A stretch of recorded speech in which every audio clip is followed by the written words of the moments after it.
marketing. So it's an active learning lunch about marketing. My name's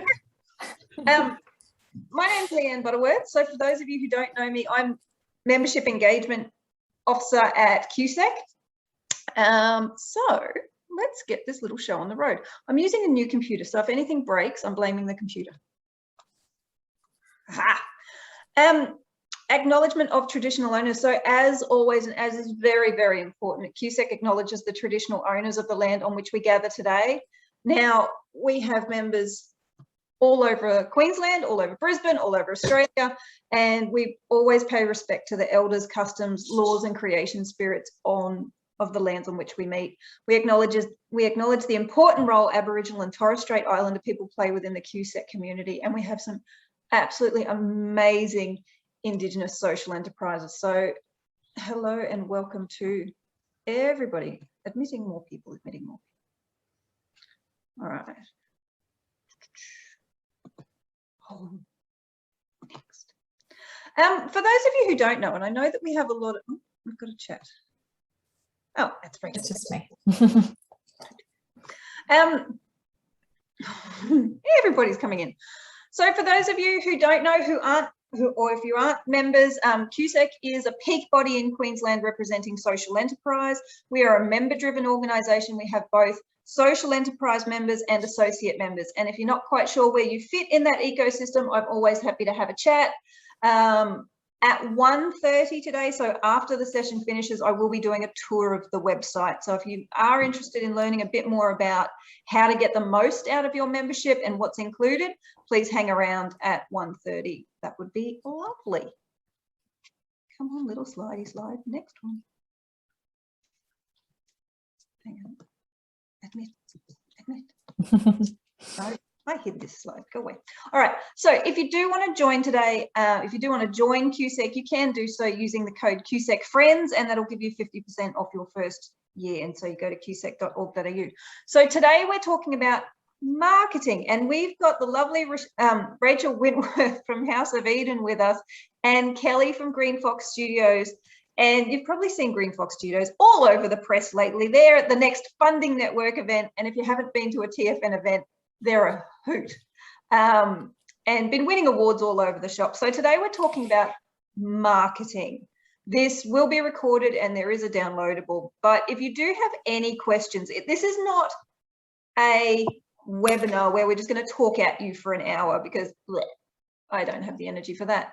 What we're going to do, it's very Q&A, it's very interactive. If you do want to ask anything, please put it in the chat. Keep your microphones off, keep your videos on if you want to. It's completely up to you. But Kelly, last time we interviewed Kelly about branding, and that that session is live on our YouTube channel and on the website. But today, oh, we've got to hang on, I'm just admitting another person. But today, Kelly's going to interview Rachel about marketing. So using that branding and putting it into action. So like I said, please, if you've got any questions at any time, please sing out. Now, I think that is the end of my little slidey show. I'm going to stop sharing.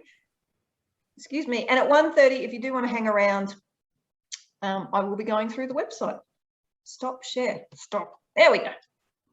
All right. So I'm going to hand over to Kelly from Green Fox Studios, who do amazing work. Amazing work. Kelly, over to you, my love. Thanks, Leanne. Welcome, everybody, and thank you for joining us today. So we will be talking to Rachel from House of Eden. So Rachel, tell us who House of Eden is and what do you guys do? Thank you. So hi, everyone. It's lovely to see some new and old faces. I'm Rachel from House of Eden Studio, and I really started my social enterprise venture about 3 years ago, where I decided to leave my day job in marketing and start working with brands that I absolutely love. I found myself really connected with the social enterprise sector, and then transitioned my business into a social enterprise myself. So we are a social enterprise marketing agency that provide opportunities in marketing for startups to succeed. We do this in a few different ways, including tiered pricing structures to make it really accessible for small business to join and start their marketing journey. We have a number of done for you, but also DIY marketing services. I mentor a lot of social enterprise to teach them the skills to be able to market themselves, to keep the, I guess, marketing costs for them low, because general marketing agencies can come at a high fee. Most recently, we have started a sister business to continue to help social enterprise from a product-based capacity. It's called Hello Good World. And we are continuing to find new solutions to help market social enterprise, purpose-led organizations. We give back at least 51% of our profits back to pro bono services, matched funding services, and we also have a partner charity, which is Opportunity International. What we do with Opportunity International is we give people all of the tools needed to create chai stalls in India. And this is really to make our model as holistic as possible, because we are really passionate about how business can create true change. That's awesome. So what actually is marketing? Okay, I can tell you what it isn't. It's not just social media. I think that there's a big stigma around people thinking that marketing equals social media and that's it. Unfortunately, social media is just the first part of marketing. The way I like to describe it is that it's every touch point that you have with a client or customer. From a service-based business, a marketing activity is the way that you pronounce yourself in an email, or the way that you conduct yourself on a call. It's every single time you connect with a business. So there's kind of five major events that I will generally take people through when we're looking at a marketing journey. And that starts with the awareness, which is often where that sort of social media position fits. But then it's looking at what a buyer is doing at the consideration phase, when they're starting to think about whether they should buy from you or not. Then there are marketing activities that we need to do to convert a customer, whether it's a product or service based. And people sometimes also think that marketing finishes there, but there's two more really important parts to marketing. That is the delivery or the service of your product. One of the best things that you can do is make sure that you are giving the best product, the best service possible, because that then creates the ongoing advocates for your business. And almost everyone in social enterprise will tell me that word of mouth is one of the best things that actually helps their business succeed. And that's because they've been able to nurture that whole journey all the way to the end to create that really seamless, ongoing ability to actually lift your whole business and have year-on-year growth. So yeah, marketing is much more than social media, but it shouldn't be overwhelming either. There are lots of small tips and tricks that House of Eden can teach you to make that journey as seamless as possible. Yeah, it's so important. So when someone comes to you and they need some marketing, what is the process that you would take them through to get them to that position where they're, at that point to go to market? Definitely. So whether it's mentoring, and we're teaching you how to DIY your own marketing, or whether it's that we're going to be doing the full implementation services, it always starts with a really good hard look at what you're doing right now. Some people have all of the systems, they're just not using them all. Some people only are looking at one avenue, or some people are trying to attract a really, really large audience and they need to niche down. So it's really important for us to have a deep strategy session where we sit down, ideally in person, but obviously most recently online. We'll generally talk for about 2 to 4 hours about all of the intricacies of what you're doing now, but also who you're trying to attract, what your actual goals are, because it's all very well us creating a strategy for you, but we need to make sure that it's going in the direction of what you're planning to do with your social impact, as well as your budgets, your constraints, and all of those sorts of things. Then with that information, we'll go on to the stage 2, which is actually creating the strategy. And for me, it's really that sort of fail to plan, you plan to fail. And I think it's the most important thing is that you do have a little idea of what you're doing at each stage of that nurturing journey, to make sure that you don't end up focusing on just one element and the marketing doesn't work for you. We want to make sure that this is something that works for you consistently, time and time again. And then the final step is implementation. And so whether it's that you implement it yourself, or whether you engage with us, or engage an employee to do some of these marketing activities for you, it's helping facilitate that, so it's a successful campaign. That's awesome. Rachel, when you're doing that type of work, how long do you normally spend with a business? If somebody, say a business comes to you, how long would you recommend that you'd need to really sort of be there to implement the new strategies? Yeah, I mean, it is how long is a piece of string, and it also really depends on the capacity of the small business owner, or if they are a small business. Generally, that is who we are working with. So if we're doing mentoring, we normally guide you on a 12-week process. And when we do that, it's not just the 1 hour a week that you get directly with me. It's getting access to all of the educational things, but also making sure that you commit to actually doing it yourself.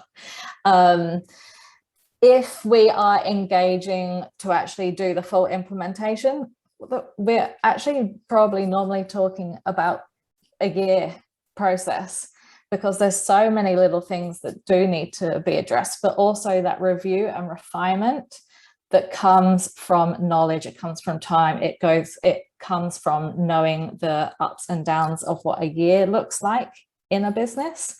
But it really depends on what activities that we're doing. Something like digital advertising is very different to a short and sweet campaign with up to a launch date, for instance. So yeah. Awesome. So if somebody was looking at doing a DIY marketing, what advice would you give them? Yeah, I've thought a lot about this, and when I think of someone that's wanting to do DIY marketing, I am assuming they are a startup and that they're a small or small business.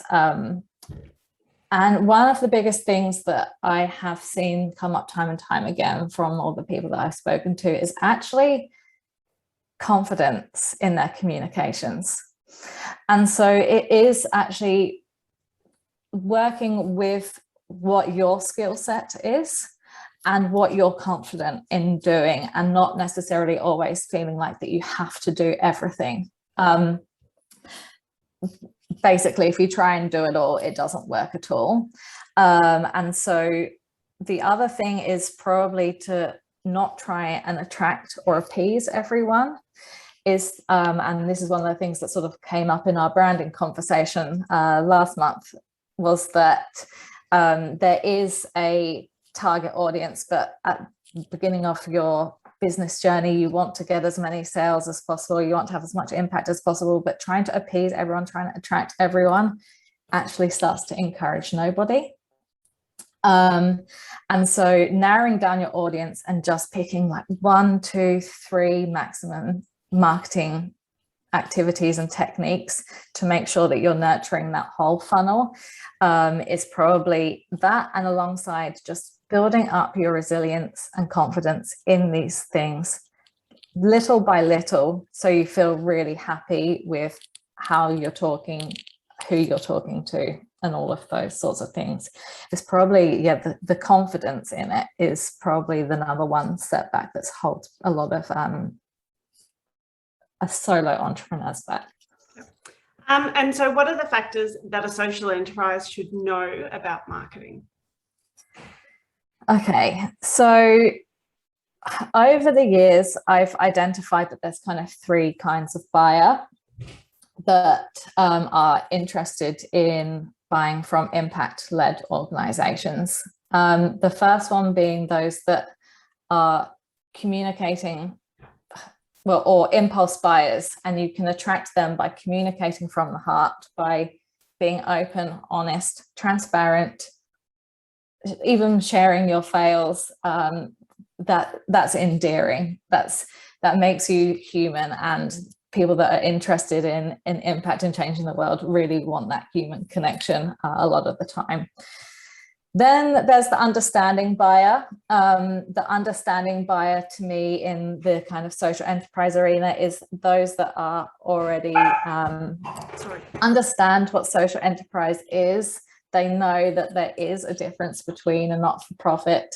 So they're kind of wanting to know all the details, the who, what, when, where, why, and how of you and your business, your products and services. And they will want to know what's happening with your impact. They're more interested in what happens behind the scenes, your company culture, all of those types of things. And all of those things are marketing content pieces in themselves. The final one is because of the general public not necessarily knowing what social enterprise is. If they have heard of it, the first thought is that it is a not-for-profit or a charity, and there's an element of expectation that maybe some social enterprise fall short, that the average not-for-profit needs to have these annual reports. They need to show the transparency of what's happening with their funding, what's happening with their outputs and things like that. And because it's not mandatory from a social enterprise, not everyone does it. But I think one of the biggest things is kind of helping that skeptic buyer, that person that wants to look through those annual reports or know what your impact is and know what the data is, what if it's a product and solution, a problem and solution type social enterprise that's really found a social problem or environmental problem, and we're actively trying to change that, which most social enterprise specifically are. It's letting people in on what that problem was, what that data was, what interested you into realizing that there was something that really needed to change in that part of the sector, and that kind of appeases the skeptic that will look and do their research before they buy from you. Oops, sorry, I can definitely agree with that. That's something that we use. We actually use our capability report as a marketing tool as well, just because it does explain a lot of what you're saying really easily to your clients. So why is a brand so important in your marketing? Okay, branding is so important. I know that we touched on this last month, but it is probably the number one most important thing, because and this is actually with every business, it's not solely for social enterprise, but there is two consumer behaviors that we have to note. And one is customer resistance. So every single question that goes through a customer's head before they buy, and then there's buyer's remorse, that feeling of, what have I just done? Should I have just bought this? That happens as soon as they have made the purchase. Now, that buyer's resistance and branding come side by side, because branding is that gut feeling that somebody has. And when you can imagine when you walk into a room and you just know, you can just feel that the people around you, they're your people. And that's what it feels like to have a good brand. If you're branding the colors, the designs, photography, your written tone of voice versus your spoken tone of voice on a video or on the phone, or all of those things, if then they're not consistent, that's increasing the amount of questions that a customer is asking themselves as to whether they should buy from you or not. So the stronger the brand, the less questions, the less resistance to get to that stage where someone buys from you. Obviously, as a massive advocate for the social enterprise sector, we don't want to have those resistances come up. We want them to be as seamless as possible, because we want the social enterprise to win that grant, get that customer. We really want the whole sector to succeed. And so branding is one of the major elements that a small business can do to actually reduce that time between someone hearing about you to someone buying from you, in my opinion. Yeah, so it's really important to get that whole brand strategy sort of wrapped around your business, you know, from the logo to everything that Rachel's talks about today, and yeah, just to get it right. So I agree with you, Rachel, you know, just to stop those questions. You don't want people questioning anything about your business. You really want it to be quite strong. So does anyone have any questions for Rachel? I'm happy if you want to put them in the chat bar, I can ask her for you, or...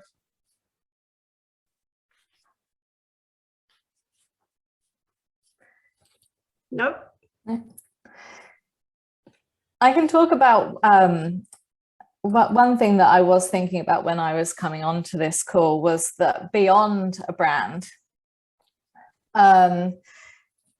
and one of the things that you would do if you were engaging with a branding agency like Green Fox or working on a strategy with House of Eden is that reducing who your target audience is really helps you attract and connect with the right people. So from a branding perspective, it's really important. But then beyond that, it also then helps direct the mediums that you spend your time on. So like I said before, not spending all of your time on every single social media, trying to do ads everywhere, limiting your budget, having limited budget across so many different arenas rather than focusing on one.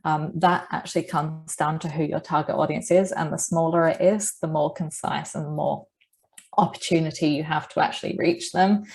And then also finally, just making sure your systems aren't letting you down. So you might have the MailChimps and the website and all of those things, but are those systems actually working, and kind of checking them on a semi-consistent basis is often quite important. We've got some questions here. So Jenny, I was actually about to ask the same one. So what sort of budget would you be looking at for marketing, would you say? I know that's how long's a piece of string as well, but just I guess as a rough guide to, you know, sort of a basic sort of strategy to actually going. Yeah, definitely. It is. It's how long is a piece of string, because the larger the budget, the more opportunity you might have to try new and unique ideas. But after working with lots of different businesses, even working with budgets of $10 million plus with really large organizations, the general percentage that I've seen is about 10% of whatever your projected hopeful sales are.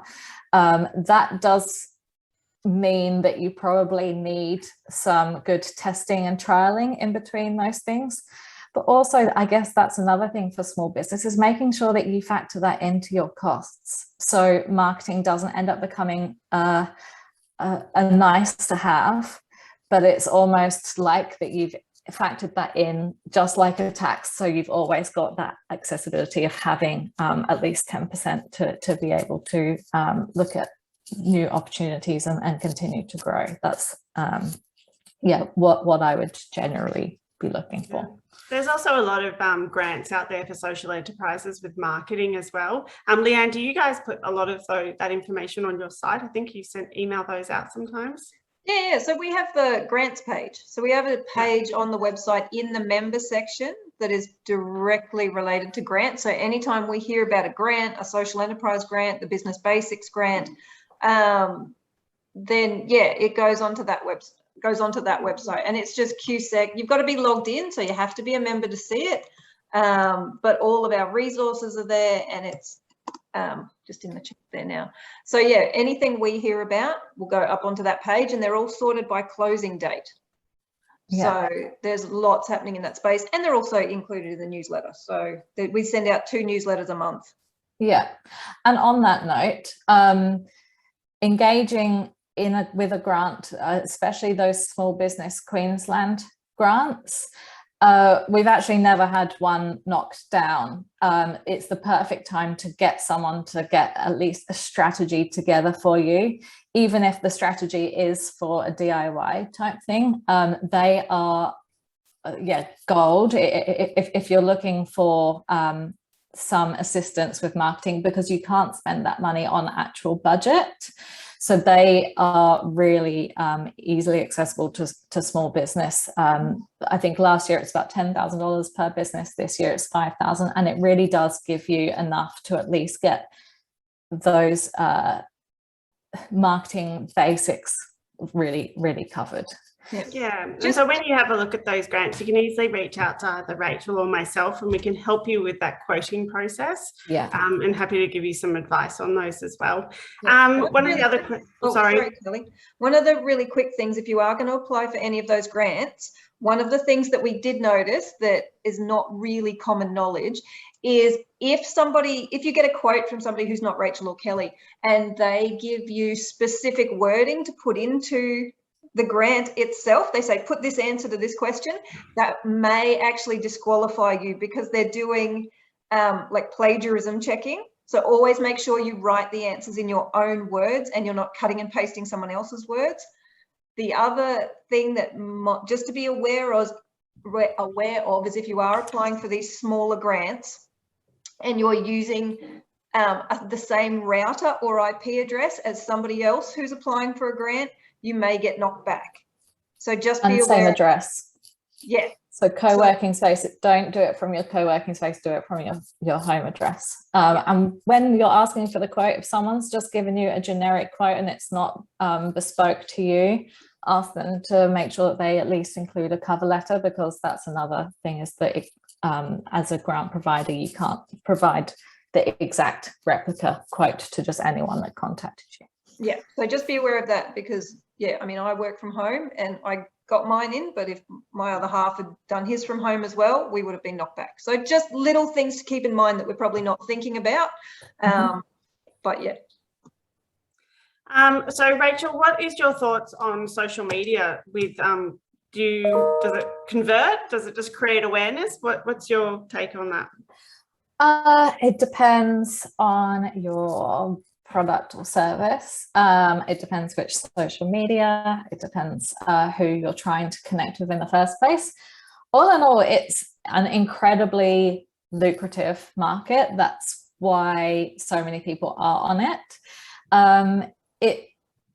It definitely can go beyond awareness, especially if, for instance, on Instagram, having that next step that directs people to your products, for instance, and new features on actually like looking at being able to buy.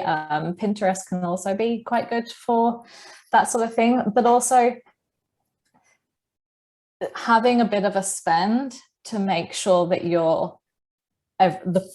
the posts that you're doing, the time that you're spending on there is actually maximizing and being seen by new people is important. Say, for instance, Facebook, it's really hard to get any engagement without the followers. And they say roughly about 5% of your followers on Facebook actually see the content that you're producing. So it just depends on what you're doing on those channels, because other people might find that actually creating a community and creating that brand presence and having that ability to have a small group of people that you're constantly helping actually ends up being a very lucrative way of moving that into a service-based sales. So it really depends on who you're talking to, and yeah, where you're spending your time. But it is definitely an opportunity. Saying that, there are massive, huge businesses that have never been on social media and never need it as part of their funnel as well. So it really is a case-by-case basis.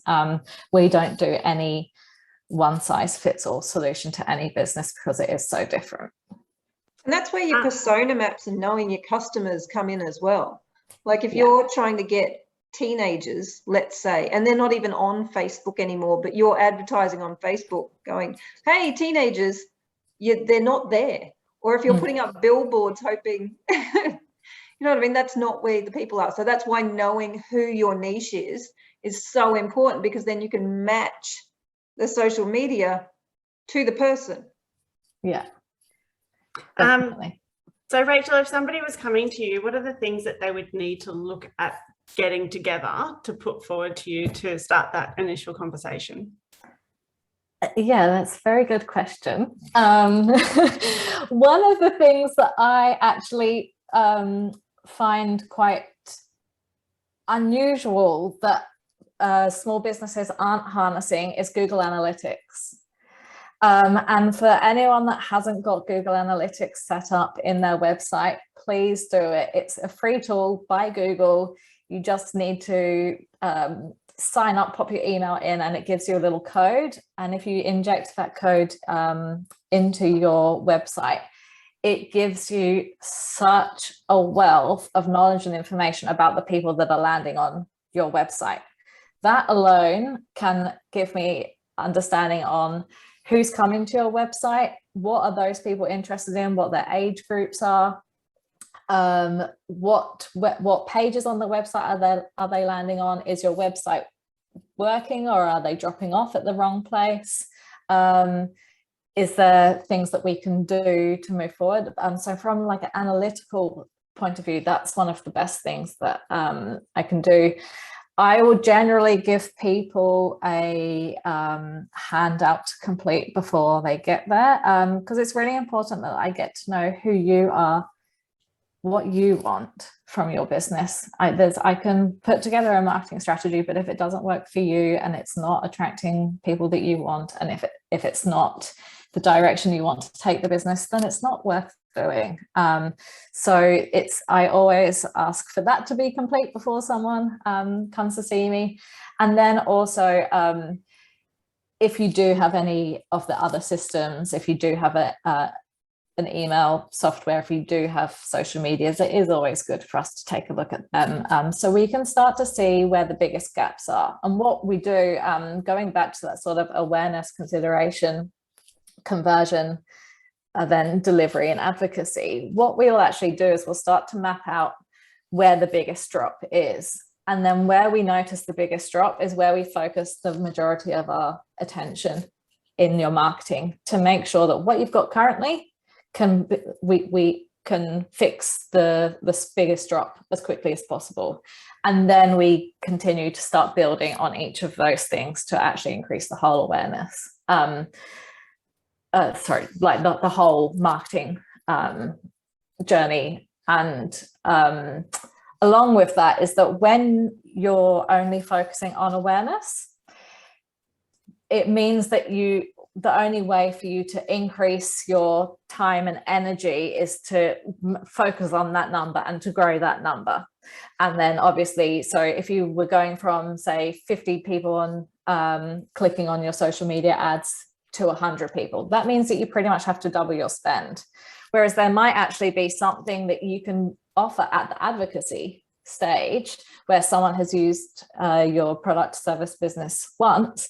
That same person may be actually able to buy from you time and time again, if only they knew that you had this other software. And that actually means that there's no additional ad spend at the beginning of the journey. So it's when you look at the stats and those numbers, it actually is incredibly valuable to your business to look at maximizing whatever you're doing across the journey about 15% rather than doubling just one section like 200 times, or like, yeah, it's very interesting when you actually look at those figures and stats behind it all.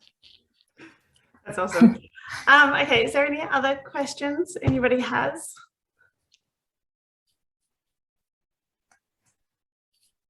I can let everyone know. I think I dropped it in at the beginning. I'll just drop it in again just in case people can't see it that came in late. So I have got a communications confidence PDF.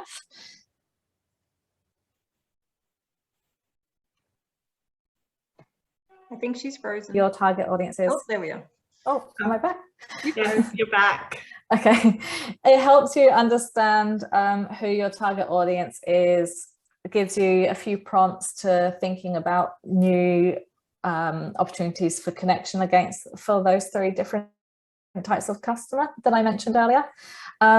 And also it shows you all of the different types of marketing and advertising that you could look at, and it helps you think beyond that sort of social media presence.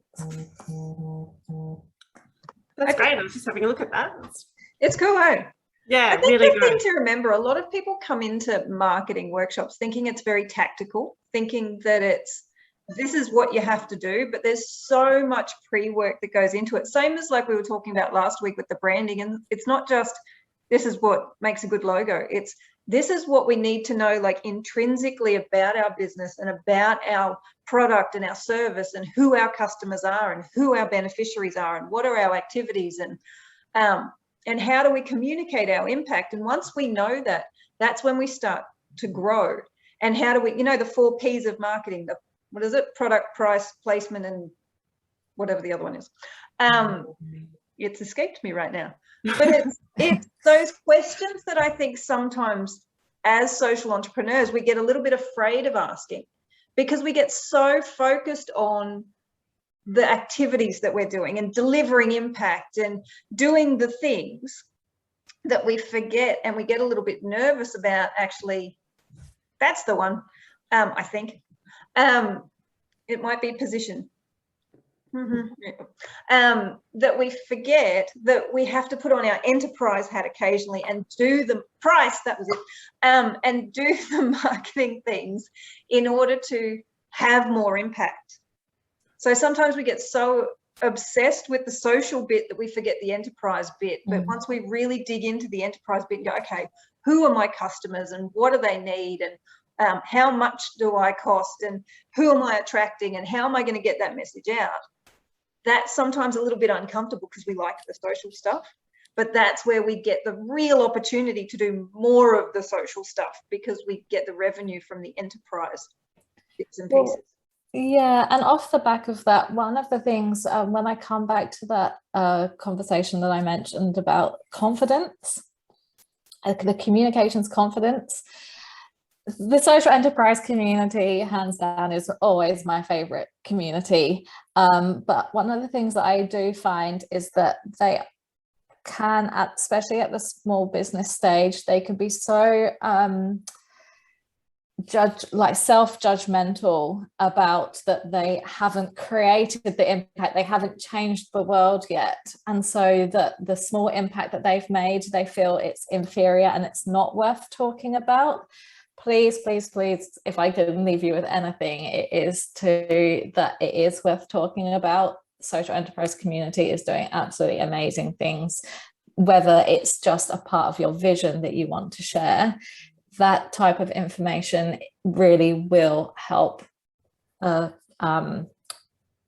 the average consumer understand more about you, who you are, connect with you more from the heart, want to make a step towards social change and be your biggest advocate.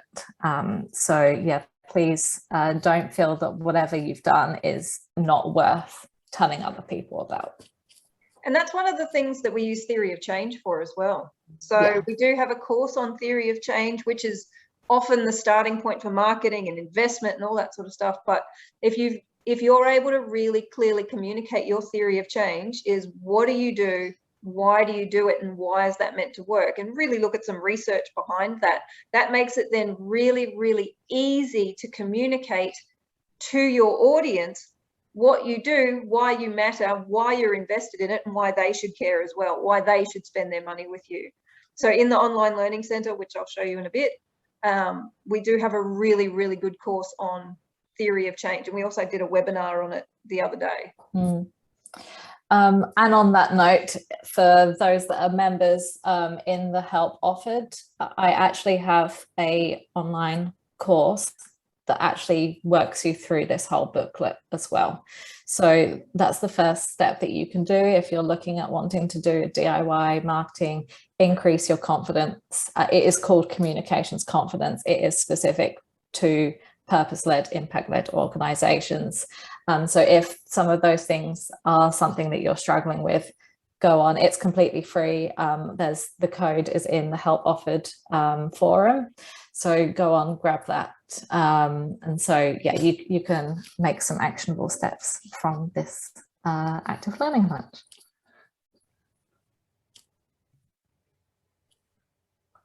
Are there any other questions?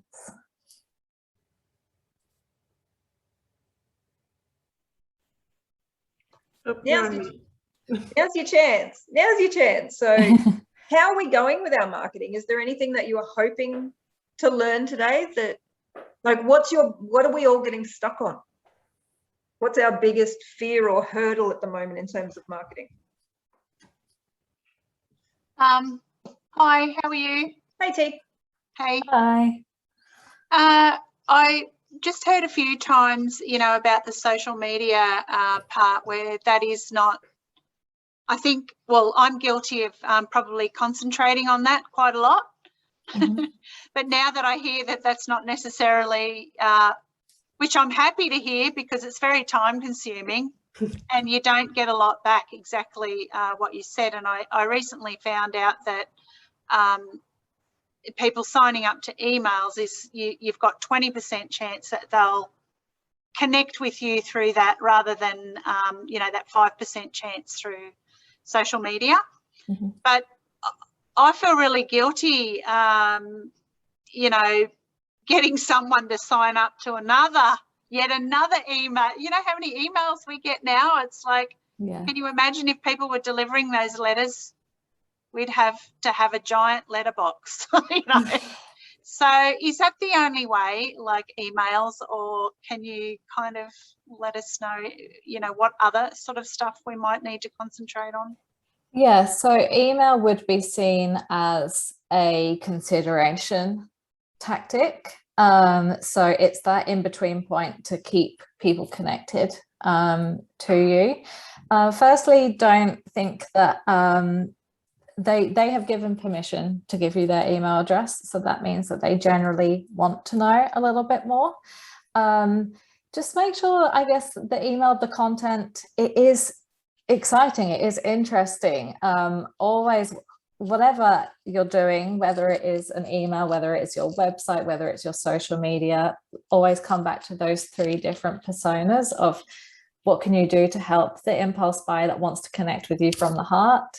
What can you do for that understanding buyer that wants a little bit more information, and what can you do, whether it's from like an impact transparency element to let people know about what you're doing.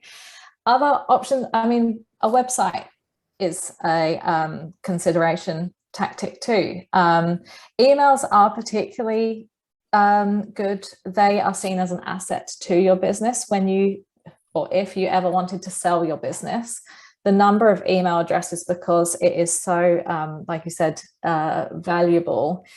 Email is one of the only marketing things that you can do that actually is seen as an asset to your business, and the number of emails is definitely something that increases the overall valuation of your business, rather than how many people follow you on social media and how many social media posts that you do, and all of those sorts of things don't equal anything. And that is really down to the fact that email is so important.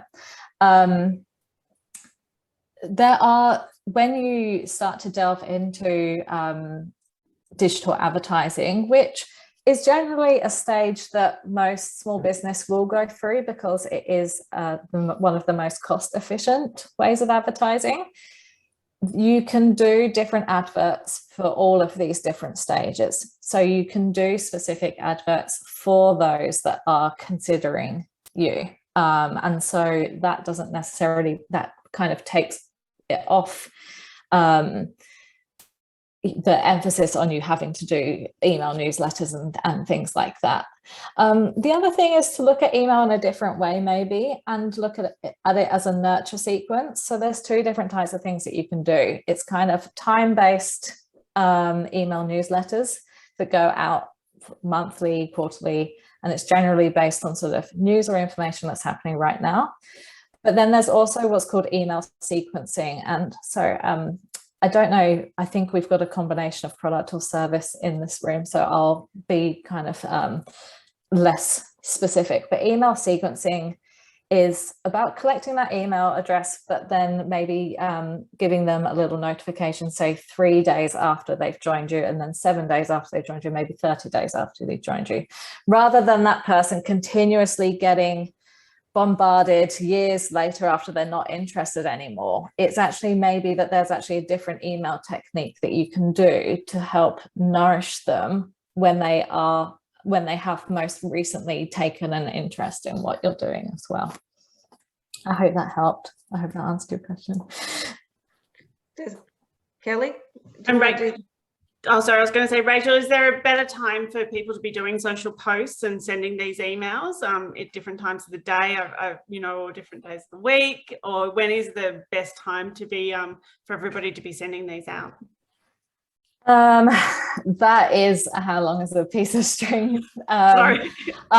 It will generally depend. So interestingly, I used to work in the renovation industry for a long time, and actually the peak time to send something out for the renovation industry was on a Monday morning, and it seemed as if that people just got a bit fed up with the house over the weekend, decided that they needed to do it, and so they started doing the research at 9 o'clock when they had got to work. And that was that industry. There are others that if you're specifically looking at working with corporates, maybe 9 o'clock on a Monday morning is not the best time of day for them. Generally, Tuesday, Wednesday, Thursday can be better for that business to business conversation because Monday is normally about Monday and Friday are more productivity days in most businesses, I think. Yeah, I think it's also important to note that when you are designing your EDMs, it's important to know who your client is, and if they're mostly on a mobile device, to make sure you're designing to that device, because there is nothing worse than, an image coming through where the text can't change size or anything. It depends how it's been designed, and not being able to read it and having to have people sort of zoom in and out and things like that. So just to pay notice on where your clients are, like if they're tradies, they're going to be on their phones. So make sure you design to the mobile device. Definitely. And the same with your website as well. Yeah. I think we've got a question from Jenny. Hi, thank you, Kelly and Rachel. It's been really informative. My question is around how much of what you have on social media should you be replicating on website? I'm having a conversation with a marketing person at the moment. They're like, no, we'll just do it all on social media. But I guess in the last couple of months, we've seen Facebook, Instagram and all that type of thing go down. And I guess if you're replicating it on your website, you actually own the content and you don't lose anything or lose access to anything whether they're down temporarily or they lock you out or whatever. I'm just wondering what your views are on that. Yeah, I mean, I would suggest to do it. I would suggest that you kind of drop the thought in and then drive more action. So drive the call to action off your social media onto your website. Have the more detailed part of that information on your website so they're just more engaged and more excited. And also from a brand point of view, and Kelly, you'll probably agree with me on this, the consistency is key, and not everyone is going to see you on that one social media. So why not have that for those people that are seeing you on your website? if people have seen it twice, then you're just reiterating your message. They say a customer needs to see your brand at least 13 times before they buy. And so why not make that messaging really consistent alongside it? For me, it's very similar to the brand as well. Like, keep that messaging concise. Don't think that you've said it enough times, because just because you've said it once doesn't mean it doesn't need to be repeated. Yeah, I tend to agree with that as well. I know that when we do our EDMs, it links straight back to our website, and then they can read more. They can go into more information about it, and it just helps drive that traffic there. And then you can monitor it as well, and seeing how far they go, and sort of piques their interest and makes them, you know, it's, I guess, more engaging than sort of seeing a whole heap of content on an EDM and then just deleting it. There's sort of that one action. Just make sure there's not too many touch points when they go through. So it needs to be one click, because the more touch points, the more likely you're going to lose your client. Yeah, that's right. Did you want to look at May's question, Kelly? Yeah, I've just seen we've got one here from May. One of our struggles. I love reverse garbage, by the way. I'm in the Gold Coast, but I do sometimes drive up to reverse garbage to get some special things for creativity. So I think, yeah, love your work. One of our key struggles at the moment is creating engaging content on our newsletters. We have an open rate of the low 30% of the subscriber list. Okay, so an open rate is 30% of your subscriber list, which is actually, for these days, actually not too bad. I'd say between sort of 15 to 20% is the probably industry conversion or open rate. So you're not doing too bad. Leanne has said that is still 1,500 people. I think, what would I do to create engaging content? I would probably look at your story, because I know, because I've been to reverse garbage before. I know that you would probably have a lot of people that have come back time and time again. But I think it would be an amazing opportunity to know more about who you are, who your team is, and being able to connect with the people behind reverse garbage, rather than like what you have got on this month or whatever. I would still have that in there. I'd still have those call to actions to let people know about your events and things like that. But yeah, I think maybe have a look at what that sort of heart-driven exercise. Are there any stories that have I don't know, like changed people, like through the reverse garbage community, or is there something from the sort of impact perspective that you could take out? Like impact reports do really well, maybe on a quarterly basis rather than a yearly basis could potentially be an option as well. I hope that's helped. The other thing in terms of confidence, and I don't know if you guys are anything like me, unsubscribes break my heart. Like I go, oh, they don't love me anymore. But and I go, oh, what have I done? But for me, it was actually changing my perspective and going, okay, that's cool. They're not my people. Because when we talk about niching, we want to talk directly to our people, and you want your message to land with people. And if your messaging is not landing with particular people, that's cool. It means it is landing with other people. So you need to nourish and nurture those people, and not try not to take unsubscribes as personally. They're just not your people at that time. Yeah. And that's okay. Not everybody is your people. Yeah, absolutely. It is really, when you are working in your business, it is really easy to kind of take unsubscribes, unfollows, or see competitors, all of those sorts of things. It can be disheartening, but they would generally fall by the wayside, like Leanne said, that they weren't your people, or they're for instance, competitors, people doing something similar to you, they often fall by the wayside pretty quickly because they are trying to be you, and no one else can be you but yourself. So yeah, definitely just stay authentic to yourself, and it will really go a long way. Stay true to your values, your vision, why you did this, and communicate those types of things with your audience.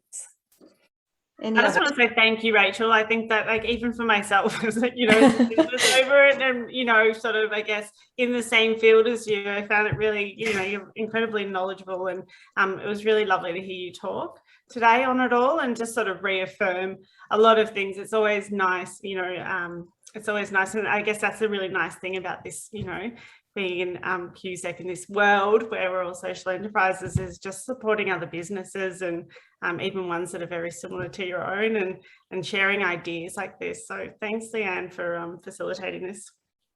Definitely. Yeah, thank you, Leanne. Thank you, Kelly. It's been lovely doing this with you. But also, I am not a stranger. Please reach out to me. I am more than happy to continue to help. The social enterprise community is my jam. I love the social enterprise model so much. It's my life mission, and so please, yeah, feel free to reach out to me, and I'll try and help where I can. Yeah, so please, yeah, don't be a stranger. Oh, thank you, everyone. I'm really glad that it's been helpful. Yeah. Awesome. Hope you've enjoyed.